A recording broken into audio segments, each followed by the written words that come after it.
Hello students, जय Hind. CDS journey के YouTube channel पर आपका स्वागत है। मैं संदीप बराड़ आपके लिए सीडीएस मैथमेटिक्स से रिलेटेड एक छोटी सी अनाउंसमेंट लेकर आया हूं। तो जैसा कि आप जानते हैं, सीडीएस का एग्जाम जो है वो 13 अप्रैल को होने वाला है और अगर आप एग्जाम की डेट को देखें तो आपके पास एक महीने से भी कम टाइम बचा है। अब जो स्टूडेंट्स ओटीए के अलावा आईएमए, एएफए या फिर आईएनए के लिए तैयारी कर रहे हैं, उनके लिए मैथ्स मेरा मानना है सबसे ज़्यादा स्कोरिंग सब्जेक्ट है, क्योंकि मैथ्स ऐसा सब्जेक्ट है अगर आप इसको शौक से पढ़ते हैं तो इसके अंदर आप 60-70 मार्क्स लेके आ सकते हैं। तो जैसा कि अगर आप टोटल कट ऑफ जो है अगर आप 140 मान के चलते हैं तो लगभग 50% मार्क्स जो है वो आप मैथ्स के अंदर स्कोर कर सकते हो। अब सीडीएस के अंदर क्या है कि बाकी एग्जाम अगर आप एसएससी वगैरह की तैयारी कर रहे हैं और उससे हम सीडीएस के मैथ्स की ओर जा रहे हैं तो सीडीएस का मैथ्स करना थोड़ा सा डिफिकल्ट हो जाता है। सीडीएस के मैथ्स को सीडीएस के मैथ्स के तरीके से ही करना पड़ेगा। अगर आप किसी और एग्जाम की तैयारी कर रहे हैं और आप बोलोगे सीडीएस का मैथ्स हो जाए तो वो संभव नहीं है, क्योंकि हमारे पास सीडीएस के एग्जाम में बहुत सारे कंसेप्ट ऐसे होते हैं जो बाकी सब्जेक्ट से, बाकी जो जितने भी कोर्सेज होते हैं उनसे अलग होते हैं। तो कंप्लीट सीडीएस की मैथ्स को ध्यान में रखते हुए मैं आपके लिए कुछ यूट्यूब के ऊपर, इसी चैनल के ऊपर कुछ क्लासेस लेके आ रहा हूँ, जो कि आपके पास कंप्लीट सिलेबस करवाया जाएगा और कंप्लीट सिलेबस जो है वो क्वेश्चन प्रैक्टिस के साथ होगा। आपकी क्लासें थोड़ी सी लेंथ उनकी लंबी रहेगी ताकि कोई भी कंसेप्ट उसके अंदर छूटे ना। तो कंप्लीट आपके पास टोटल 4 क्लासें रहेगी और उसी 4 क्लासें के अंदर मैं आपको कंप्लीट सिलेबस करवाऊंगा। अब सिलेबस किस तरीके से चलेगा, क्लासें किस तरीके चलेगी, मैं उसकी बात करूंगा वेटेज के हिसाब से। तो हर एक चैप्टर्स की जो क्लासें रहेगी उसके अंदर किस किस तरीके की वेटेज है वो मैं यहाँ पर लिख कर लेकर आया हूँ। तो अगर आप इस चार्ट को थोड़ा सा गौर से देख लें तो मैंने ये 4 क्लासें लेनी है आपके पास। एक क्लास पूरी की पूरी अर्थमेटिक की होगी, एक क्लास आपके पास नंबर्स एंड अलजेब्रा की होगी, एक क्लास ज्योमेट्री और मेंसुरेशन की होगी और एक क्लास आपके पास रहेगी ट्रिग्नो एंड स्टेट्स की।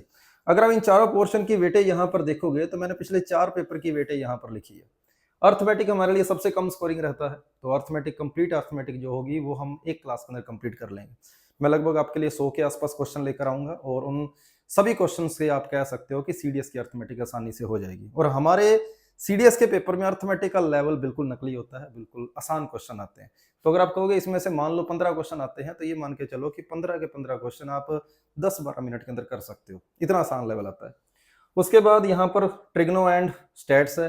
ट्रिग्नोमेट्री का लेवल हमारे पास हर एक एग्जाम से आसान रहता है सीडीएस का, क्योंकि हमारे जो सीडीएस के अंदर ट्रिग्नोमेट्री आती है वो सिर्फ और सिर्फ 10th क्लास के सिलेबस को ध्यान में रख के आती है। 11th और 12th की ट्रिग्नोमेट्री को हमने बिल्कुल टच भी नहीं करना होता। तो ट्रिग्नोमेट्री एक ऐसा सब्जेक्ट है जो आपके पास ना टाइम बचाएगा पेपर का। अगर आप मान के चलते हो कि ट्रिग्नोमेट्री में से 15 क्वेश्चन आ गए तो ट्रिग्नोमेट्री के 15 क्वेश्चन भी आप 10-12 मिनट में कर सकते हो। हमारे पेपर के अंदर ट्रिग्नोमेट्री का लेवल यही रहता है। तो एक क्लास आपके पास ट्रिग्नो और स्टैट्स की रहेगी, ये आपके लिए मेजर सब्जेक्ट हो जाएंगे। नंबर सिस्टम और अलजेब्रा, इसके अंदर खूब सारे कंसेप्ट बनते हैं, बहुत सारी क्लासें, बहुत सारे क्वेश्चन अपने इसके अंदर करने पड़ेंगे अपने को। उसके बाद ज्योमेट्री और मेंसुरेशन, अब देख सकते हो कितने कितने क्वेश्चन है। 100 नंबर के पेपर में से देखो 35 नंबर की तो ज्योमेट्री मेंसुरेशन आ रही है, 25 की ज्योमेट्री मेंसुरेशन आ रही है, 40 की आ रही है, 29 की आ रही है। तो ये सारे के सारे क्वेश्चन ज्योमेट्री और मेंसुरेशन के। फिर यहाँ पर आप देखोगे तो 39, 46, 27 और 40 ये नंबर सिस्टम और अलजेब्रा का पार्ट है। इस पेपर के अंदर जो 2024 का सेकंड पेपर हुआ है, यहाँ सिर्फ और सिर्फ नंबर्स के ऊपर क्वेश्चन जो आए थे वो 21 क्वेश्चन आए थे। हालांकि इनमें नंबर्स के क्वेश्चन ज्यादा नहीं है, ज्यादातर क्वेश्चन अलजेब्रा के और इक्वेशंस के होंगे इनके अंदर। लेकिन इस बार का जो लेटेस्ट पेपर आया है उसमें नंबर्स के सबसे ज्यादा क्वेश्चन आए हैं, 21 क्वेश्चन आए हैं। तो इसी पूरे के पूरे आप जो मैंने यहाँ पर आपको नंबर्स बताए हैं, कितने कितने मार्क्स यहाँ पर आए हैं, इन्हीं को देखते हुए अपने कुछ क्वेश्चन करेंगे और क्वेश्चन कुछ इस तरीके से होंगे कि आपके सारे के सारे कंसेप्ट उसके अंदर कवर होंगे। तो ये जो मैंने आपको बताया कि अर्थमेटिक का हर एक क्वेश्चन 1 मिनट के अंदर कैसे होता है, ट्रिग्नोमेट्री का हर एक क्वेश्चन 1 मिनट के अंदर कैसे होता है, आप क्लास के अंदर देखेंगे कि क्वेश्चन सच में 1 मिनट के अंदर अंदर ही होने वाले होते हैं। यहाँ पर ज्योमेट्री मेंसुरेशन के अंदर हम कह सकते हैं कई बार स्टेटमेंट को पढ़कर हमें 1 मिनट से थोड़ा ज्यादा टाइम लग जाता है। मेंसुरेशन के अंदर थोड़ी सी कैलकुलेशन आ जाती है, तो कैलकुलेशन स्पीड तो होनी चाहिए, ठीक है। नंबर और अलजेब्रा, इसके अंदर आपको कंसेप्ट मजबूत करने हैं, ज्यादा से ज्यादा वैरायटी के क्वेश्चन बनने करने हैं इसके अंदर। यहाँ पर इसके अंदर कोई स्टेटमेंट ज्यादा लंबी चौड़ी नहीं होती इन क्वेश्चनों में, लेकिन अगर आपके इनके कंसेप्ट मजबूत हैं तो ये नंबर आप ला सकते हो अच्छे से। तो सीडीएस का अगर आप पेपर देखा जाए तो जो बंदा मैथ्स को शौक के साथ पढ़ता है, जिसने ठीक ठीक मैथ्स पढ़ी हुई है अच्छे से, तो वो बंदा 70 मार्क्स आसानी से लेके आ सकता है। लेकिन मैं आपको ये बात बोलूंगा कि जिन लोगों ने मैथ्स नहीं भी पढ़ी हुई और आईएमए में जाना चाहते हैं तो उनके लिए मैथ्स करनी जरूरी तो है ही, तो उनको उनको भी एक अच्छे तरीके से मैथ्स को पढ़ना चाहिए और कंसेप्ट कोई छोड़ना नहीं है। कई होते हैं कि पेपर के अंदर ये सोच लेते हैं कि मैं ये टॉपिक छोड़ के चला जाऊँगा और मेरा अच्छा स्कोर आ जाएगा, नहीं। मैथ्स के अंदर कोई भी सब्जेक्ट ऐसा नहीं है, कोई भी टॉपिक ऐसा नहीं है जो आप छोड़ने की बात करें। बिल्कुल आसान लेवल की है और सबसे बढ़िया बात हमारे सिलेबस में क्या रहती है कि पूरे के पूरे सीडीएस के सिलेबस में हमने +1 +2 को बिल्कुल भी टच नहीं करना। सारी की सारी मैथ्स जो है कंप्लीट मैथ्स 10th क्लास तक की होती है। मैंने इनके अंदर आज तक कोई क्वेश्चन जो है +1 +2 के कांसेप्ट के ऊपर नहीं देखा, इन सभी सिलेबस के अंदर। हाँ, अलजेब्रा के अंदर एक छोटा-सा पार्ट होता है लॉगरिथम। लॉग ज़रूर हमारे पास 11th में आ जाता है, 11th-12th का पार्ट है, लेकिन लॉग में से इक्का-दुक्का क्वेश्चन आता है। और उसके अलावा कोई भी ऐसा टॉपिक नहीं है जो मैं बोलूँगा कि आप लोगों ने 10th तक नहीं पढ़ा होगा। तो सिलेबस बिल्कुल आसान है, आप उसको बहुत अच्छे से कर सकते हो और स्कोरिंग पार्ट है आपके पास।